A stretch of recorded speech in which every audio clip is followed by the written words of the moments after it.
स्वागत है आप सभी का। नमस्कार, मैं हूं प्रीति सिंह। आप देख रहे हैं खबर दोपहर। आइए शुरुआत करते हैं मुख्य समाचारों के साथ। लोकसभा चुनाव के तीसरे चरण में 14 राज्यों और केंद्र शासित प्रदेशों के 115 सीटों के लिए नामांकन का आज आखिरी दिन। ओडिशा विधानसभा चुनाव के तीसरे चरण की 42 सीटों के लिए भी नामांकन।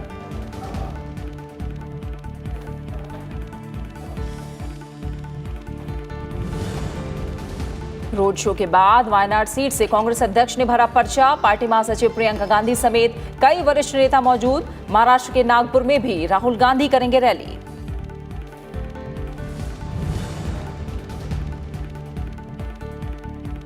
एनडीए में शामिल हुई निषाद पार्टी। गोरखपुर से सांसद प्रवीण निषाद बीजेपी में। राजस्थान में बीजेपी और राष्ट्रीय लोकतांत्रिक पार्टी मिलकर लड़ेगी चुनाव। आनंद भास्कर राव बीजेपी में शामिल।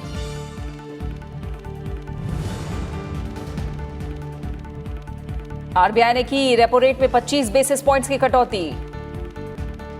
6.25 से घटाकर 6% हुआ रेपो रेट। 2019-20 में 7.2% जीडीपी विकास दर का अनुमान।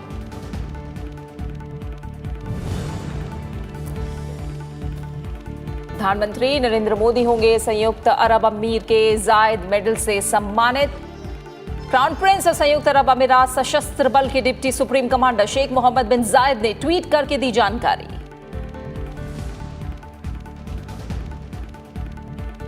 और शुरुआत लोकसभा चुनाव से जुड़ी खबरों के साथ।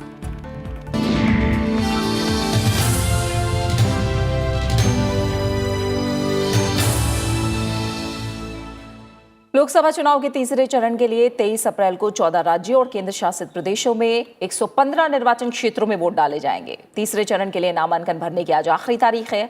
नामांकन पत्रों की जांच अगले दिन यानी शुक्रवार 5 अप्रैल को होगी। नाम वापसी की आखिरी तारीख 8 अप्रैल है। इन सीटों पर 23 अप्रैल को मतदान होगा। 23 अप्रैल को तीसरे चरण में 115 सीटों पर मतदान होगा। इस चरण में गुजरात की 26, केरल की 20, महाराष्ट्र और कर्नाटक की 14-14, उत्तर प्रदेश की 10, छत्तीसगढ़ की 7, ओडिशा की 6, पश्चिम बंगाल और बिहार की 5-5 सीटें, असम की 4, गोवा की 2, जबकि जम्मू कश्मीर, दादर नागर हवेली और दमन दीव की 1-1 सीट पर मतदान होगा। इस दौर में कई दिग्गज उम्मीदवार चुनाव मैदान में हैं। जिन दिग्गज उम्मीदवारों पर सबकी नजरें हैं उनमें गांधीनगर लोकसभा सीट से बीजेपी अध्यक्ष अमित शाह, ओडिशा की पुरी लोकसभा सीट से संबित पात्रा, उत्तर प्रदेश के रामपुर से जयप्रदा, पश्चिम बंगाल की जंगीपुर सीट से अभिजीत मुखर्जी। इसके अलावा पीलीभीत से वरुण गांधी का नाम भी शामिल है।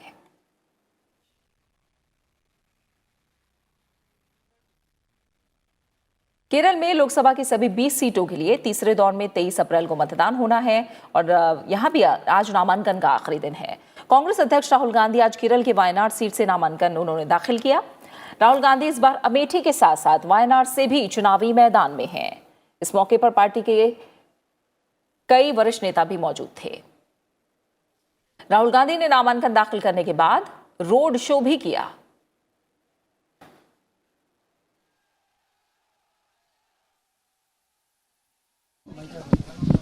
I have come to Kerala to send a message that India is one country. South, North, East, West, Center is one country. Congress अध्यक्ष राहुल गांधी इस बार अमेठी के साथ साथ वायनाड से भी चुनाव लड़ने का फैसला उन्होंने किया है और वायनाड से कांग्रेस अध्यक्ष राहुल गांधी का मुकाबला करने के लिए एनडीए ने तुषार वेलापल्ली को मैदान में उतारा है। वहीं वाम लोकतांत्रिक मोर्चा ने इस सीट से पीपी सुनीर को टिकट दिया है। कांग्रेस अध्यक्ष राहुल गांधी अपनी परंपरागत सीट अमेठी के अलावा इस बार केरल के वायनाड सीट से भी मैदान में हैं। इस फैसले को दक्षिण भारत, खासकर केरल में पार्टी जनाधार को मजबूत करने के प्रयास के तौर पर देखा जा रहा है, जहां लोकसभा की 20 सीटें हैं। पार्टी के मुताबिक तमिलनाडु की 39 सीटों और कर्नाटक की 28 लोकसभा सीटों पर भी फैसले का असर पड़ेगा।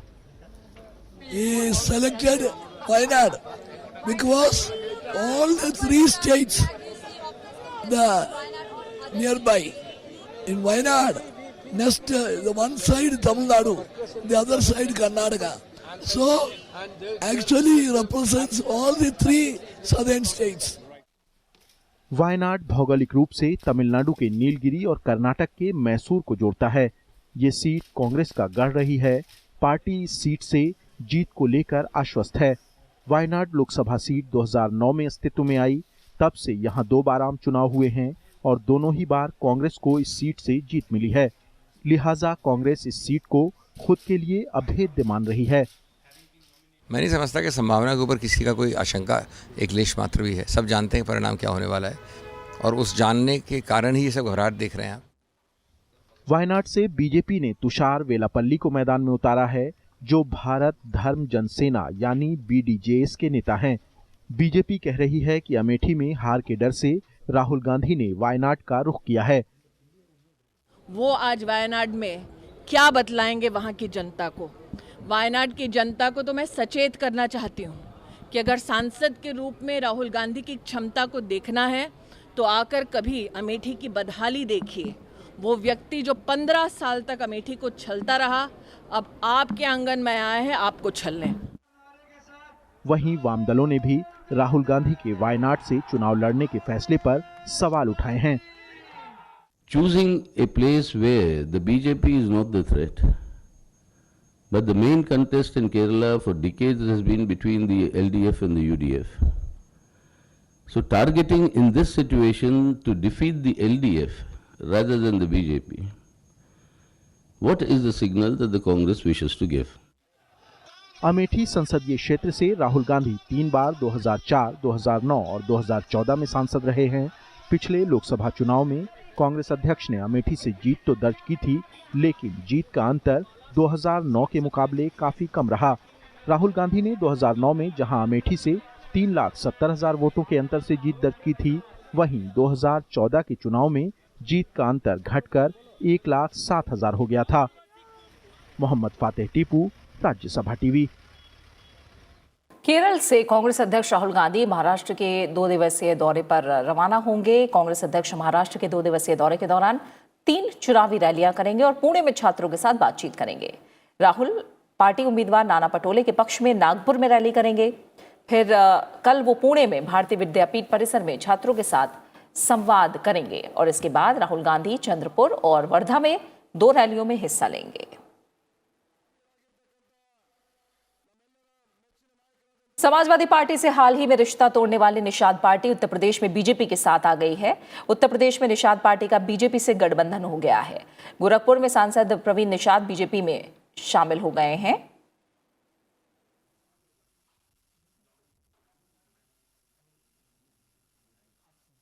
वहीं तेलंगाना से कांग्रेस के पूर्व सांसद आनंद भास्कर रापोलू आज बीजेपी में शामिल हो गए। रापोलू ने केंद्रीय स्वास्थ्य मंत्री जेपी नड्डा की मौजूदगी में पार्टी में वो शामिल हुए। वहीं राजस्थान में बीजेपी और राष्ट्रीय लोकतांत्रिक पार्टी के साथ भी बीजेपी का गठबंधन हो गया है।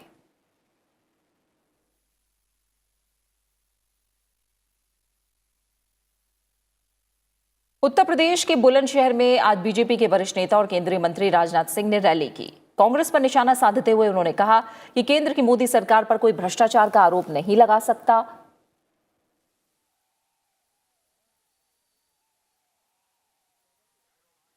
लेकिन इतनी बात मैं दावे के साथ कह सकता हूं बहनों भाइयों, भारत ही नहीं दुनिया का कोई व्यक्ति उंगली उठाकर नहीं कह सकता कि हमारे प्रधानमंत्री नरेंद्र भाई मोदी के दामन पर कोई भ्रष्टाचार की दाग लगी हुई हो।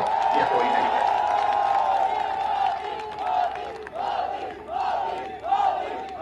इसके पहले भी सरकारों को काम करते हुए आपने देखा है। 55 से लेकर 60 वर्षों तक लगातार इसे हिंदुस्तानों में अखंड हुकूमत किसी एक राजनीतिक पार्टी ने की है तो कांग्रेस ने की है। जब जब कांग्रेस की सरकार आई है उन पर गंभीर भ्रष्टाचार के आरोप लगे हैं। लेकिन बहनों भाइयों, भारतीय जनता पार्टी की सरकार पर, चाहे हमारे केंद्र की सरकार रही हो तो अब उत्तर प्रदेश की सरकार रही हो, कोई नहीं कह सकता किसी मुख्यमंत्री ने अथवा किसी प्रधानमंत्री ने कोई भ्रष्टाचार किया हो। प्रधानमंत्री नरेंद्र मोदी ने कल महाराष्ट्र के गोंदिया में चुनावी सभा के दौरान विपक्ष पर जमकर हमला बोला। उन्होंने कांग्रेस के घोषणा पत्र पर निशाना साधते हुए कहा कि कांग्रेस का ढकोसला पत्र देश के वीर जवानों के मनोबल को तोड़ने का षड्यंत्र है। प्रधानमंत्री ने कहा कि हम 1962 नहीं भूले, बालाकोट कैसे भूल सकते हैं। उन्होंने कहा कि ये ऐसा चुनाव है जो देश की जनता लड़ रही है। ये ऐसा चुनाव है जो देश के दुश्मनों के लिए नरमी बताने वालों को जनता ने सबक सिखाने की ठानी है। प्रधानमंत्री ने कहा कि सरकार की नीति और नीयत आप सबके सामने खुली किताब की तरह है। सबका साथ, सबका विकास हमारा प्रण है और सबको सम्मान हमारी प्रतिबद्धता है। जो ढकोसला पत्र जारी किया है वो राष्ट्रीय सुरक्षा से खिलवाड़ का दस्तावेज है। कांग्रेस का ढकोसला पत्र पाकिस्तान की साजिशों का योजना पत्र है। कांग्रेस का ढकोसला पत्र देश के वीर जवानों के मनोबल को तोड़ने का षड्यंत्र है। कांग्रेस का ढकोसला पत्र भारत तेरे टुकड़े होंगे का नारा लगाने वालों का साजिश पत्र है। पीडीपी अध्यक्ष और पूर्व मुख्यमंत्री महबूबा मुफ्ती ने कल अनंतनाग लोकसभा सीट से अपना नामांकन पत्र भरा। महबूबा मुफ्ती ने कहा कि अगर जम्मू कश्मीर के भारत में विलय के लिए नियमों और शर्तों में बदलाव किया गया तो राज्य का इस देश के साथ संबंध समाप्त हो जाएगा। 2020 डेडलाइन होगी एब्रोगेशन ऑफ आर्टिकल 35 पे। जम्मू कश्मीर की भी डेडलाइन होगी पूरे मुल्क को कि जो हमारा एक्सेशन है, जिन शर्तों पे अगर उन शर्तों को खत्म करते हैं तो जम्मू कश्मीर का रिश्ता भी मुल्क के साथ खत्म हो जाएगा। व्हाट अबाउट कांग्रेस मैनिफेस्टो जिसमें कहा गया था अफसपा में जो कांग्रेस का मैनिफेस्टो है वो बिल्कुल वही है जो मुफ्ती साहब ने एजेंडा ऑफ अलायंस में बीजेपी के साथ रखा था। 370 पे स्टेटस को, एसपा का रिवोकेशन, बातचीत करना, सिविलियन एरिया से आर्मी निकालना, वो लफ्ज ब लफ्ज वही है जो पीडीपी कहती है। शुक्रिया। बीजेपी ने कश्मीर की मुख्यधारा वाली पार्टियों के अनुच्छेद 370 और 35(1) खत्म होने पर भारत के साथ जम्मू कश्मीर का विलय समाप्त होने को बचकाना बयान बताया है। बीजेपी नेता और वित्त मंत्री अरुण जेटली ने कहा है कि भारत के संविधान में किसी भी प्रक्रिया से देश से कोई हिस्सा अलग नहीं हो सकता है, ये पूरे देश पर लागू होता है। जम्मू और कश्मीर का विलय भी आज़ादी के समय दूसरी रियासतों की तरह ही किया गया था। 35(1) को बाद में जोड़ा गया।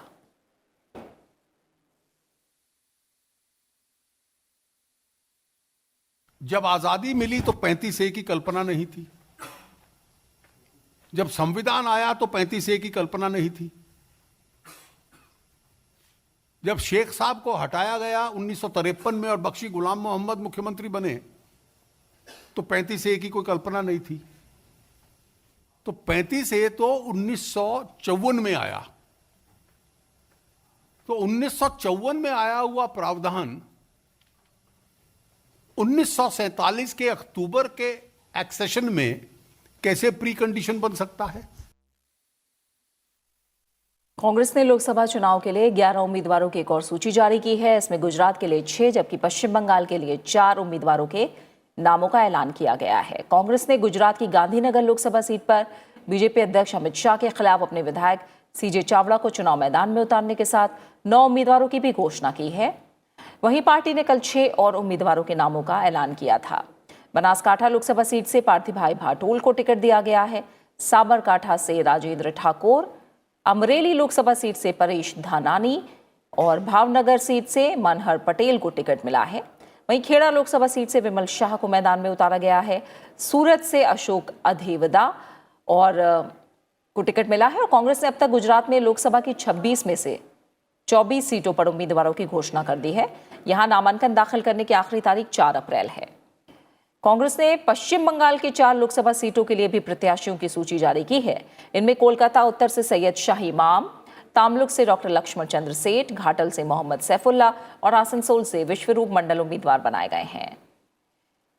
लोकसभा चुनाव के लिए जारी अपने घोषणा पत्र के बारे में ज्यादा से ज्यादा लोगों को अवगत कराने के लिए कांग्रेस आज देश के 22 शहरों में संवाददाता सम्मेलन भी करेगी। भारतीय जनता पार्टी ने कल लोकसभा चुनाव के लिए 6 और उम्मीदवारों की सूची जारी की। बीजेपी ने मुंबई नॉर्थ ईस्ट से बीजेपी के मौजूदा सांसद किरीट सोमैया का टिकट काटा है। किरीट सोमैया की जगह मनोज कोटक को टिकट मिला है। रायबरेली से बीजेपी ने यूपीए अध्यक्ष सोनिया गांधी के खिलाफ दिनेश प्रताप सिंह को उम्मीदवार बनाया है। वहीं मैनपुरी सीट पर समाजवादी पार्टी के दिग्गज मुलायम सिंह यादव के खिलाफ प्रेम सिंह शाक्य को उतारा है। इसके अलावा आजमगढ़ सीट से भोजपुरी सुपरस्टार दिनेश लाल यादव निरहुआ को टिकट मिला है। इस सीट से समाजवादी पार्टी के अध्यक्ष अखिलेश सिंह यादव चुनाव लड़ रहे हैं। ओडिशा में लोकसभा चुनाव और विधानसभा चुनाव के तीसरे चरण के लिए भी आज नामांकन दाखिल करने की आखिरी तारीख है। इस चरण में 42 सीटों पर 23 अप्रैल को मतदान होगा। इस बीच चुनाव से पहले कांग्रेस को झटका लगा है। पार्टी के 2 उम्मीदवारों ने प्राथमिक सदस्यता से इस्तीफा दे दिया है। पिपली और तिरतोल विधानसभा सीट से कांग्रेस के उम्मीदवारों ने पार्टी छोड़ दी है। उन्होंने कांग्रेस के प्रदेश नेतृत्व पर बीजेडी से अंदरूनी साठगांठ करके कमजोर उम्मीदवार उतारने का आरोप लगाया है।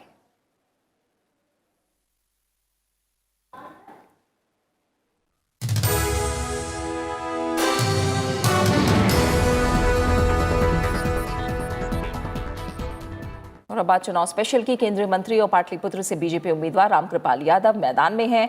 उनका कहना है कि केंद्र और राज्य की बीजेपी जेडीयू सरकार के विकास कार्यों और नीतियों के चलते जनता उनके साथ है। एंटी इनकम्बेंसी और आरजेडी उम्मीदवार मीसा भारती उनके लिए चुनौती नहीं है। रामकृपाल जी, किस तरह का माहौल है, किस तरह की तैयारी है? बहुत बढ़िया है। और जो कोई तैयारी चुनाव के वक्त में है उसको पूछिए ना, जो 5 साल तक गायब रहता है और जब चुनाव आता है तब वो चुनाव की तैयारी के वर्कर्स के नाम पूछता है, कौन हो तुम? बहुत ऐसे लोग हैं जिनको अभी गांव का भी नाम पता नहीं है। तो मैं तो सालों 5 साल 24 घंटा 7 दिन मैं लोगों के बीच में हूं। हमारी पार्टी का संगठन, एनडीए के पार्टी का संगठन मजबूत है। दोनों ने इतना काम किया है कि जनता, कोई ऐसी जनता नहीं है गांव का या शहर का जो विकास से छूता हो। लेकिन कुछ लोग ये बोल रहे हैं कि जब 2 जगह एंटी इनकम्बेंसी होती है या जो भी है, 2 बार राज्य में सरकार आपकी है, केंद्र में आपकी सरकार है, तो इसका भी एक एंटी इनकम्बेंसी हो सकता है कि नहीं है? आपको एंटी इनकम्बेंसी है। काम नहीं करेंगे तो ना, अगर उसका प्रतिनिधि काम न करे तो एंटी इनकम्बेंसी, जनता के बीच में न रहे तो एंटी इनकम्बेंसी, सरकार की योजना जनता तक न जाए तो एंटी इनकम्बेंसी। जातीय समीकरण में लालू प्रसाद यादव या मीसा भारती, उनकी पुत्री, उनको काफी मदद मिल सकती है। इस बार आपका क्या समीकरण है, नया समीकरण कुछ? देखिए, एनडीए जो है ना, वो जाति पाति के आधार पर कभी भी उम्मीदवार नहीं देती है और न कभी सोच है। हमारा मूल मंत्र है सबका साथ सबका विकास। हमने सबके लिए काम किया है हमारी पार्टी ने। और ये वे लोग हैं जो समाज में एक दूसरे तरह के दुर्भावना फैलाकर, तो जमाना चला गया, कभी वो जमाना से बाहर आ गई है जनता। पंजाब की लुधियाना सीट पर सियासी सरगर्मियां तेज हो गई हैं।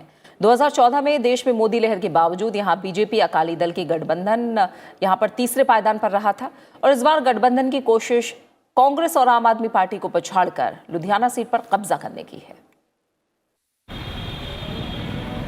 देश भर में अपने कपड़ा उद्योग के लिए मशहूर और भारत का मैनचेस्टर कहे जाने वाला लुधियाना पंजाब का एक बड़ा शहर है। कपड़ों पर कारीगरी के साथ इन दिनों यहाँ की सियासत भी तेज हो गई है।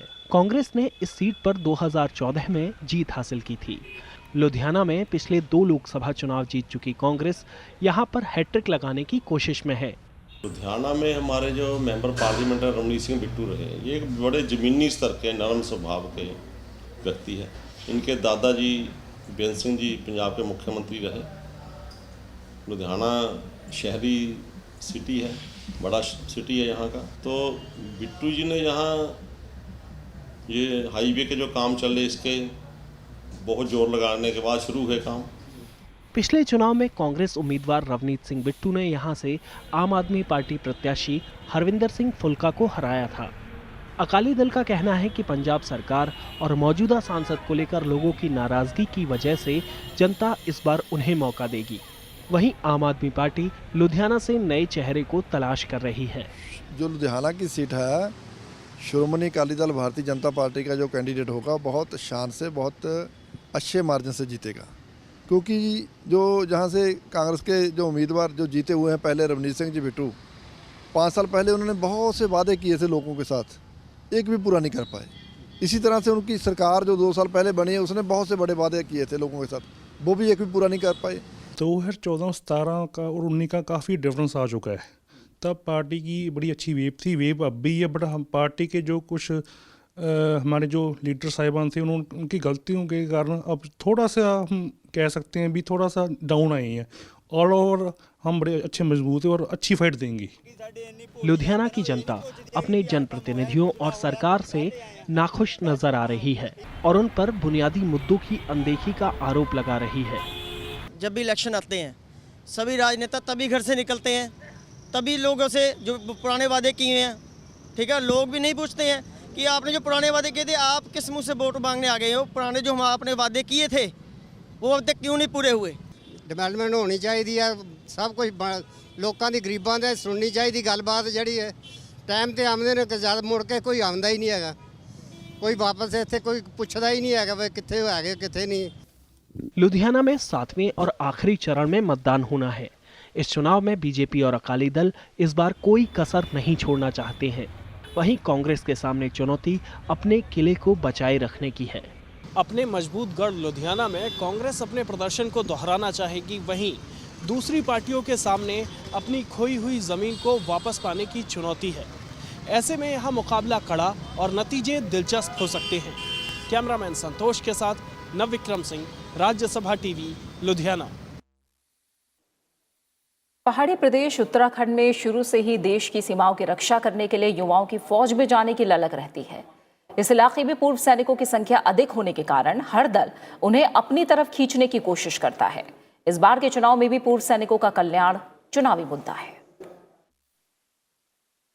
उत्तराखंड में सैन्य वोटर चुनाव में अहम भूमिका निभाते हैं। उत्तराखंड में कुल मतदाताओं में से करीब 12% मतदाता पूर्व सैनिक या सैन्य परिवारों से हैं। लोकसभा की 5 में से 3 सीटों पर ये वोटर जीत हार में अहम भूमिका निभाते हैं। पूर्व सैनिकों की अपनी समस्याएं हैं। नहीं, जो वर्तमान सरकार ने जो भी किया वो पूरा नहीं किया। जो एक्सरसाइज होनी चाहिए थी वो नहीं हो पाई। ओपन मार्केट और कैंटीन के रेट में ज़्यादा फर्क नहीं रह गया है। वर्तमान स्थिति ये है, कैंटीनें दूर हैं, आने जाने की व्यवस्थाएं नहीं होती, उनके बच्चों को पढ़ाने के लिए कोई सैनिक स्कूलें उपलब्ध नज़दीक नहीं है। लोकसभा चुनाव में पौड़ी गढ़वाल संसदीय सीट पर तो राज्य गठन के बाद हुए चुनाव में से 3 चुनाव में सैन्य पृष्ठभूमि से जुड़े प्रत्याशियों ने ही जीत हासिल की है। यही कारण है कि राजनीतिक दल इन्हें लुभाने के लिए कोई कोर कसर नहीं छोड़ते हैं। जाते जाते 500 करोड़ का प्रोविजन ये यूपीए की सरकार ने किया और कुछ नहीं किया। 5 साल में मोदी जी ने 35,000 करोड़ रुपया सैनिकों के खाते में पहुंचा दिया और अगर कोई उसमें डिस्क्रिपेंसी है उसको भी करने के लिए तैयार हर समय है। केंद्र और प्रदेश सरकारों के एजेंडे में सैनिकों के हितों से जुड़े मुद्दे प्रमुखता से रखे जाते हैं। कांग्रेस का आरोप है कि बीजेपी सरकार पूर्व सैनिकों की उपेक्षा कर रही है। सैनिकों का आपने 1 रैंक 1 पेंशन उसका आपने ठीक नहीं किया। सबसे कम अगर वेतन वृद्धि हुई है तो 7वें वेतनमान में फौज की हुई है, तो आपने उनके साथ वह नाइंसाफी की। उत्तराखंड में सैन्य पृष्ठभूमि से जुड़े वोटरों का गणित सभी राजनीतिक दल बखूबी समझते हैं। यही कारण है कि हर दल में पूर्व सैनिक प्रकोष्ठ है। इस समय पूर्व सैनिकों की संख्या मुख्य रूप से देहरादून, पौड़ी, अल्मोड़ा और पिथौरागढ़ जिलों में है। टिहरी लोकसभा सीट में तकरीबन 50,000 अल्मोड़ा और पौड़ी में 80,000 से अधिक पूर्व सैनिक, वीर नारियां और सर्विस वोटर हैं। इसके साथ अगर उनके परिवार को जोड़ दिया जाए तो ये वोटर चुनाव में निर्णायक भूमिका निभाते हैं। रविंद्र सिंह शोरण, राज्यसभा टीवी।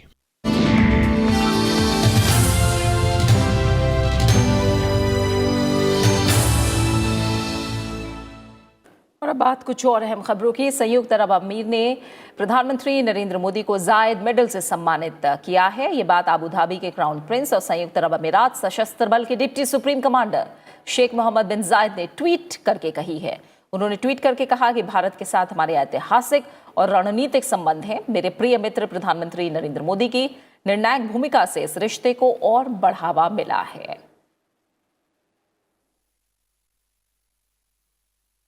उपराष्ट्रपति वेंकैया नायडू आज राष्ट्रपति सम्मान समारोह में शामिल हुए। उपराष्ट्रपति ने संस्कृत, पाली, प्राकृत, अरबी, फारसी, शास्त्रीय तेलुगु, शास्त्रीय कन्नड़, शास्त्रीय मलयालम और शास्त्रीय उड़िया के विद्वानों को सम्मान पत्र प्रदान किए। साल 2016 के लिए 40, 2017 के लिए 35 और 2018 के लिए 29 विजेताओं को सम्मानित किया गया। इस मौके पर उपराष्ट्रपति ने भाषा के संरक्षण पर जोर दिया है। उपराष्ट्रपति ने कहा कि एक भाषा के नष्ट होने से एक कल्चर खत्म हो जाता है। उपराष्ट्रपति ने इस मौके पर डेटा डिस्ट्रीब्यूशन पोर्ट्स भी लॉन्च किए हैं।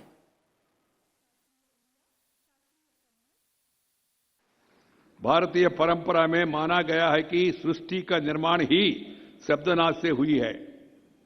मानव का व्यक्तित्व और विचार संसार भाषा से ही बनते हैं। भाषा ही विविधता का अपना सौंदर्य है।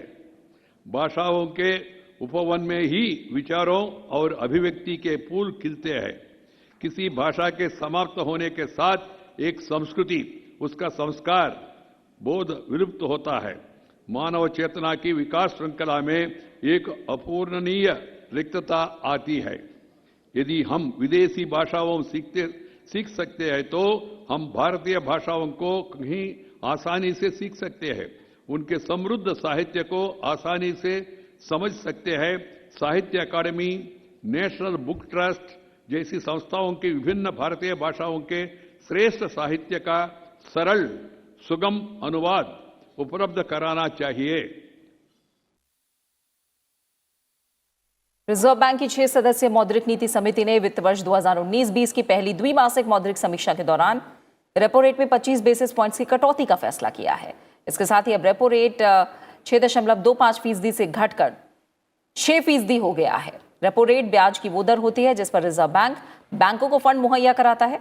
चूंकि रेपो रेट घटने से बैंकों को आरबीआई से सस्ती फंडिंग प्राप्त हो सकेगी, इसलिए बैंक भी अब कम ब्याज दर पर कर्ज दे पाएंगे। आरबीआई ने इससे पहले फरवरी में रेपो रेट में 25 बेसिस पॉइंट्स की कटौती की थी। एमपीसी ने उम्मीद के मुताबिक नीतिगत रुख को तटस्थ पर बरकरार रखा है। साथ ही वित्त वर्ष 2019 के लिए जीडीपी विकास दर अनुमान को 7.4 से घटाकर 7.2% कर दिया है। रिजर्व बैंक ने चालू वित्त वर्ष की चौथी तिमाही के लिए महंगाई दर के अनुमान को घटाकर 2.4% कर दिया है। And in its meeting today, it voted by a 4:2 majority to reduce the policy repo rate by 25 basis points and to maintain a neutral stance of monetary policy by a 5:1 majority. Turning to domestic developments, the MPC observed that the Central Statistics Office CSO has pegged India's real gross domestic product GDP growth at 7% for 2018-19, down from 7.2% in its first advance estimates. और इसी के साथ फिलहाल खबर दोपहर में इतना ही। आप बने रहिए राज्यसभा टीवी के साथ। नमस्कार।